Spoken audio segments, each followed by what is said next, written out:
Birthday పార్టీకని స్నేహితుల్ని కలవటానికి వెళ్ళినటువంటి శాంతికుమారి అలియాస్ జెస్సీ అనుమానాస్పద మృతి కేసులో చాలా రకాల అనుమానాలు వ్యక్తమవుతున్నాయి. విశాలాక్షి నగర్లో ఉన్నటువంటి బీ స్క్వేర్ విల్లా హోటల్లో వీళ్ళైతే ఇక్కడ పార్టీ కోసం వచ్చారు. ఆ తర్వాత అమ్మాయి అనుమానాస్పద స్థితిలో మృతి చెందడంతో స్నేహితులే తమ కూతుర్ని హత్య చేశారంటూ మృతురాలు శాంతికుమారి తల్లి చెల్లి కూడా కంప్లైంట్ ఇవ్వడం జరిగింది. అయితే వీళ్ళు ఎప్పుడు వచ్చారు, ఎంతమంది వచ్చారు, ఫస్ట్ ఎవరు వచ్చారు, డీటెయిల్గా తెలుసుకుందాం. వీళ్ళకి సంబంధించినటువంటి మేనేజర్ పృథ్వీ గారు మనతో పాటు ఉన్నారు. వీళ్ళు ఎప్పుడు రూమ్ బుక్ చేసుకున్నారండి? 9:30కి ముగ్గురు అబ్బాయిలు వచ్చి తీసుకున్నారు ఫస్ట్. దాని తర్వాత ఒక 2 hours తర్వాత ఆ అమ్మాయి పైకి వెళ్తుంటే మేము చూసి ఆపాం, ఎక్కడికి వెళ్తున్నారు, ఏ రూమ్ అని చెప్పేసి అడిగితే ఆ రూమ్ నెంబర్ చెప్పారు. అందులో మా ఫ్రెండ్ ఉన్నారు, ఒక 1/2 hour 1 hour ఉండి మేము వెళ్ళిపోతాము అని చెప్పేసి చెప్పారన్నమాట. మంగళవారం రాత్రి 9:30 సమయంలో ముగ్గురు బుక్ చేసుకున్నారు. ముగ్గురు అబ్బాయిలేదే.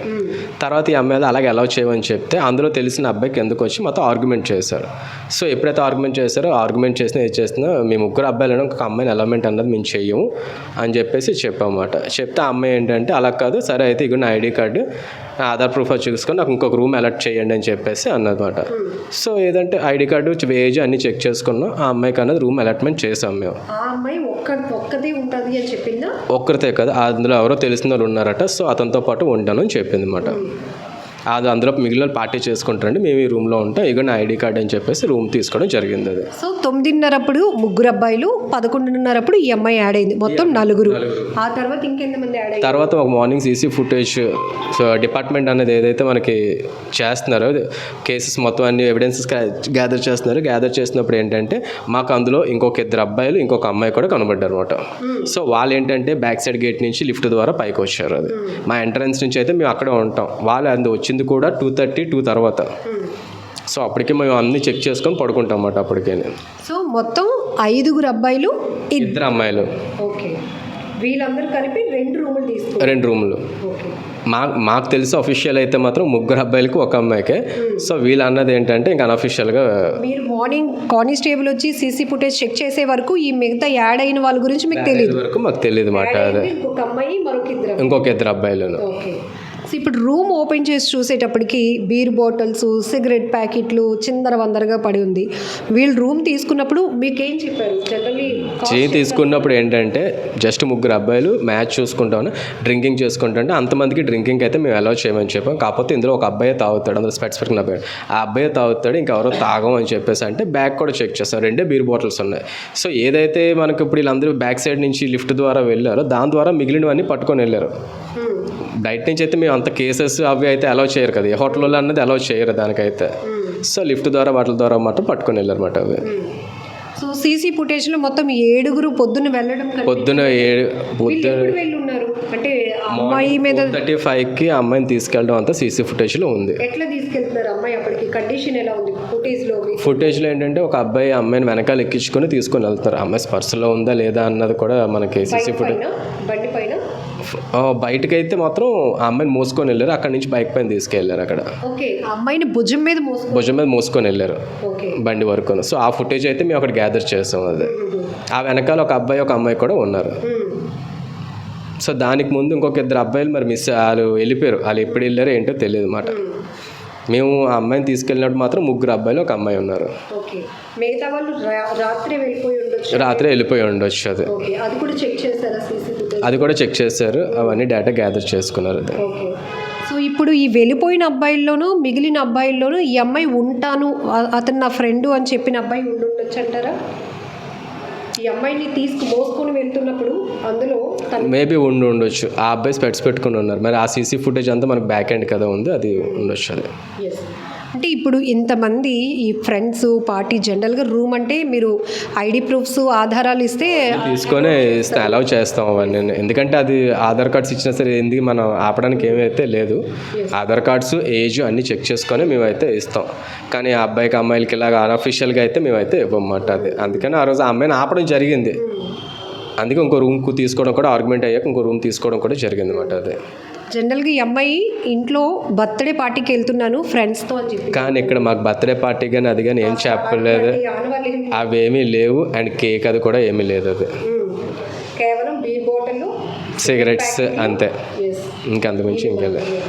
జనరల్గా అంటే మీరు హోటల్ మేనేజింగ్ చూస్తున్నారు, పక్కన పెడితే ఇట్లా ఉన్నారు యువత, ఇంట్లో ఒక కాస్ట్ చెప్తున్నారు, బయట అంటే ఇంట్లో కాస్ట్ చెప్తున్నారంటే అది చెప్పినప్పుడు టైమింగ్ కూడా చూసుకొని పంపించాలి. అది అన్నది రాత్రి 11కి 12కి పంపిస్తాను, లేకపోతే అప్పుడు వెళ్ళి వచ్చి పార్టీకి అంటే అది కరెక్ట్ కాదు కదా. సో టైమింగ్స్ అనేవి చెక్ చేసుకొని పంపించారు. పగలనుకోండి 10 o'clock 11 o'clock అనుకోండి, సో మధ్యాహ్నం 2-3 అనుకోండి, అది ఓకే. 11 o'clock ఇప్పుడు మీ అమ్మాయి వచ్చి మాకు రూమ్ తీసుకున్నప్పుడు మేము పర్పస్ ఏంటి అని అడిగాం, తెలుసు అన్నారు అబ్బాయి, వాళ్ళతో పాటు చేసుకుంటాం అన్నారు. మరి ఇంక అంతకు మించి ఇంక మేమైతే ఏం చెప్పిన, ఫస్ట్ ఆఫ్ ఆల్ అక్కడ ఇంట్లో బ్లాక్ చేస్తుంటే ఇక్కడ వరకు రాపోదును కదా. మరి ఇంట్లో బ్లాక్ చేయడం వల్ల కదా ఇక్కడ వరకు వచ్చి అంత జరిగింది. ఇది మొత్తం ఈ 5 అబ్బాయిలు 2 అమ్మాయిల ఏజ్ గ్రూప్ ఇంచుమించుగా ఎంత అంతా 25 to 20 to 27, 24, 25 అంతే ఆ ఏజ్ అందరిది. చూడటానికి ఎట్లా ఉన్నారు? పార్టీ కల్చర్ చూస్తే వాళ్ళ ఏంటి అర్థమైపోతుంది. రూములు 2 ఓపెన్ చేసి చూస్తే వాళ్ళు చూడటానికి ఎట్లా ఉన్నారు? మాకు ఎంట్రన్స్ వచ్చినప్పుడు అయితే అబ్బాయిలు అయితే స్పెట్స్ పెట్టుకుని నీట్గా అఫీషియల్గానే ఉన్నారు అంతా, ఎడ్యుకేటెడ్ పీపుల్. అందులో ఒక అబ్బాయి 2 అబ్బాయిలు ఎడ్యుకేటెడ్ లాగా ఉన్నారు అంతా, నీట్గా రూమ్ తీసుకొని మాట్లాడుకొని తీసుకున్నారు, ఐడి కార్డ్స్ సెండ్ చేసి. కానీ ఎంత ఈ సిచ్యువేషన్ అన్నది అసలు మనం ఎక్స్పెక్ట్ చేయలేదు. ఈ అమ్మాయి రూమ్ తీసుకున్న అమ్మాయిలు ఎలా ఉన్నారండి? ఈ అమ్మాయి కూడా వచ్చింది, మాట్లాడింది, ప్రొఫెషనల్గానే మాట్లాడారు అందరూ. మీరు రూమ్ ఇవ్వను అంటే ఆర్గ్యుమెంట్ చాలా గట్టిగా చేశారు. ఆ అబ్బాయి చేశారు, ఈ అమ్మాయి చేశారు. ఆ రూమ్ ఎందుకు మేము తీసుకున్నాం కదా, మమ్మల్ని ఎందుకు అలౌ చేయరు ఏంటి, ఒక 1 hour కూడా పర్మిషన్ ఇవ్వరా, గెస్ట్ అపియరెన్స్ ఉండదు, గెస్ట్ అపియరెన్స్ 1 hour అన్న ఉంటుంది కదా, అది ఎందుకు ఉండదు? ఇంకా పెళ్ళి ఇట్లా ఏం అవసరం లేదు అన్నట్టు. ఏం అవసరం లేదు అసలు. మీకు ఎంట్రన్స్ గెస్ట్ అపియరెన్స్ ఉంటుంది కదా, ఒక 1 hour ఒక రూమ్ తీసుకుంటే ఆ ఇద్దరం ఉండాలని లేదు కదా, గెస్ట్ వచ్చి వెళ్తూ ఉంటారు కదా, మీరు ఆ మాత్రానికి మీరు ఎందుకు అలౌ చేయరు అంటే, మేమైతే అలౌ చేయం మేడం. కానీ వాళ్ళు తీసుకున్న టైం కూడా మీకు అనుభవం కలిగిందా? అందుకని మీరు టైం ఒకటిని నెక్స్ట్ ఏంటంటే అందరూ అబ్బాయిలు, ఇక్కడ ఈ అమ్మాయి మాట, సో అందుకని మేము అలాగ అలౌ చేయమని చెప్పేస్తాం. మేము అందరూ అమ్మాయిలు అనుకోండి అలౌ చేస్తాం, అందరూ అబ్బాయిలు అనుకోండి అలౌ చేస్తాం గెస్ట్ రూమ్. కానీ అబ్బాయిలు అలాగంటే అలౌ చేయం కదా, అది దానికోసం మాట అది. సో ఇది ఇక్కడ చూస్తే కనుక రాత్రి 9:30 గంటలప్పుడు 3 అబ్బాయిలు వచ్చి రూమ్ అడిగారు. వాళ్ళ ఐడి కార్డ్స్ తీసుకొని రూమ్ అలాట్ చేసాం. తర్వాత శాంతికుమారి ఎవరైతే చనిపోయినటువంటి అమ్మాయి ఉందో ఆ అమ్మాయి కూడా వాళ్ళ నా ఫ్రెండ్సే, నేను వాళ్ళతో ఉంటాను అంటే అలా యాక్సెప్టెన్స్ ఇక్కడ ఉండదు, అట్లా కుదరదు అని చెప్పినప్పుడు తీసుకోండి, ఇదిగో నా ఐడి కార్డ్, నాకు ఒక రూమ్ ఇవ్వండి. ఆ 3 అబ్బాయిలో ఒక అబ్బాయి నాకు బాగా క్లోజ్, మేము ఉంటాము అంటే అలాంటి కల్చర్ని మేము ఇక్కడ ఎంకరేజ్ చేయము, అవ్వదు అన్నప్పుడు నేను మాత్రమే ఉంటాను అని చెప్పి ఆ అమ్మాయి పక్కన ఇంకొక రూమ్ తీసుకుంది. ఇక్కడ ఏదైతే ఫస్ట్ వీళ్ళు అబ్బాయిలు 3 119 రూమ్ తీసుకుంటే మధ్యలో స్టోర్ ఉంది, ఆ తర్వాత స్టోర్ రూమ్ ఉంది, ఆ పక్కన 118లో ఈ అమ్మాయి ఉంది. కానీ ఈ అమ్మాయితో పాటు మరొక అమ్మాయి, ఆ అమ్మాయితో పాటు మరొక 2 అబ్బాయిలు వచ్చారన్న విషయం ఉదయం కానిస్టేబుల్ వచ్చి ఇక్కడ ఏం జరిగింది, ఎంతమంది వచ్చారు, ఎన్ని రూములు తీసుకున్నారు అని ఇన్వెస్టిగేషన్ చేస్తే కానీ అప్పటి వరకు వీళ్ళకి తెలియలేని పరిస్థితి. ఎందుకంటే అప్పటికే నైట్ అయిపోయింది. మేనేజర్గా ఉదయం నుంచి నాకంటూ ఒక అవర్స్ ఉంటాయి, డ్యూటీ అవర్స్ ఉంటాయి, వెళ్ళిపోయాను. రిసెప్షనిస్ట్ ఒక బాయ్ మాత్రం ఉంటారు. కానిస్టేబుల్స్ వచ్చి చూసేటప్పటికి ఆ బాయ్ రిసెప్షనిస్ట్ డోర్స్ ఓపెన్ చేసి చూస్తే మొత్తం చిందరవందరగా ఉంది, వీళ్ళెవరు కూడా లేరు. CCTV ఫుటేజ్ చూసినప్పుడు మాత్రం ఒక అమ్మాయిని 4 అబ్బాయిలు ఒక అమ్మాయి మోసుకొని వెళ్తున్నటువంటి ఆ ఫుటేజ్ అయితే కనిపించింది. మిగతా 2 ముందు రోజే నైటే వెళ్ళిపోయినట్టు కూడా మేము గమనించాం. అప్పటి వరకు మాకు కూడా అసలు ఏం జరిగిందనే విషయం తెలియలేదు.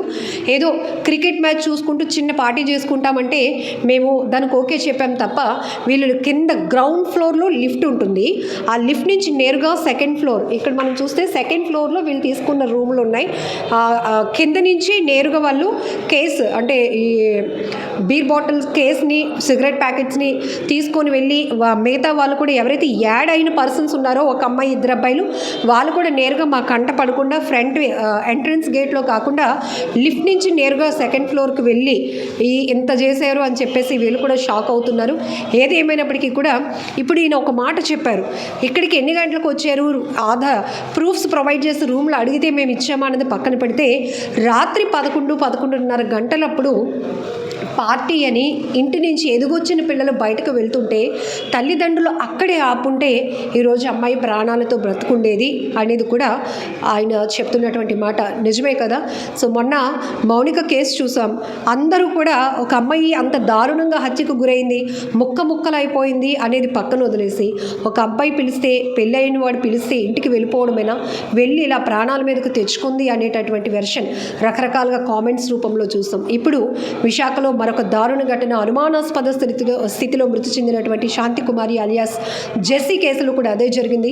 రాత్రి 11 గంటల ప్రాంతం అప్పుడు ఈ హోటల్కి ఆ అమ్మాయి వాళ్ళు ఉంటున్న జోడుగుల పాలెంకి కూడా జస్ట్ ఒక 15 మినిట్స్ దూరం అంతే, పెద్ద ఎక్కువ కూడా కాదు. వేరే ఊరి నుంచి కూడా అమ్మాయి ఇక్కడికి రాలేదు, ఇక్కడే. బట్ ఆ టైం అప్పుడు అమ్మాయి పార్టీ అని చెప్పడం, బయటకు వెళ్ళటం, ఇక్కడొచ్చి స్నేహితుల చేతిలోనే అమ్మాయి ఇలా అవ్వటం అనేది చాలా దారుణమైన ఘటన. అయితే ఇక్కడ ప్రధానమైన కారణం వీళ్ళ మధ్య మంగళవారం రాత్రి ఒక ఆర్గ్యుమెంట్ జరిగింది. మొత్తం దుర్భాషలు ఆడుకున్నారు, మధ్యలో ఉన్నారని చాలా క్లారిటీ ఉంది. ఎందుకంటే రూమ్లో అన్ని బాటిళ్ళు ఖాళీగా ఉన్నాయి. ఒక రూమ్లో బీర్ బాటిల్ తాగేసిన తర్వాత వాటిని చెతుక్కొట్టినటువంటి ఆ బీర్ బాటిల్ సీసా పెంకులు కూడా కనపడుతున్నాయి. కాబట్టి మొత్తానికి గట్టిగానే వీరి మధ్య ఒక ఘర్షణ జరిగింది. తర్వాత అమ్మాయి పైన భౌతికమైన దాడి జరిగిన తర్వాత ఆ అవమానం భరించలేక అమ్మాయి వీరందరూ బయటికి వెళ్ళిన సమయంలో హ్యాంగ్ చేసుకొని ఆత్మహత్య చేసుకున్నట్టుగా కూడా పోలీసుల ప్రాథమిక నిర్ధారణలు అయితే తేలటం జరిగింది. ప్రస్తుతానికి మిగతా అందరూ కూడా పోలీసుల కస్టడీలో ఉన్నారు. ఇక ఈ కేసుకు సంబంధించి వేగవంతమైన దర్యాప్తులో మరికొన్ని వాస్తవాలు బయటకు వచ్చే అవకాశం ఉంటుంది. ఇప్పటికే ఆ కుటుంబ సభ్యులు కూడా మరొకసారి పోలీస్ స్టేషన్కు చేరుకున్నారు. ఇందులో ఏ ఒక్కరూ తప్పించుకోవటానికి వీల్లేదు. నా కూతుర్ని టార్గెట్ చేసి చంపినటువంటి ఎవరు కూడా, అంటే మా అమ్మాయి వాళ్ళ ఫ్రెండ్స్ ఎవరు కూడా తప్పించుకోవడానికి లేదు. మరొకసారి పోలీసుల మీద ఒత్తిడి తెచ్చి సరైన దర్యాప్తు కోరేందుకు గాను వాళ్ళు కూడా ఇప్పుడు పోలీస్ స్టేషన్కు వెళ్తున్నారు.